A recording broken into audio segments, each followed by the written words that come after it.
ఏ తెల్ల తెల్లని పాలధారలల్ల పల్లె తెల్లారుతుంటదిరా గుళ్ళోని గంటలు కాడెట్ల మెడలోన జంటగా మోగుతూ ఉంటాయిరా నాగలి భుజాన పెట్టుకుంటే దోస్తులు చెయ్యేసినట్టేరా కొట్టు గోదా పక్కన ఉంటే కొండంత బలగం ఉన్నట్టురా చల్లగాలి మోసుకొచ్చెరా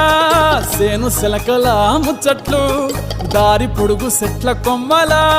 రాలుతున్న పూల సప్పట్లు గట్టి మోపులు కాల్వ కట్టులు చెమట సుక్కల్లో తడిసిన ఈ మట్టి గంధాల ఊరు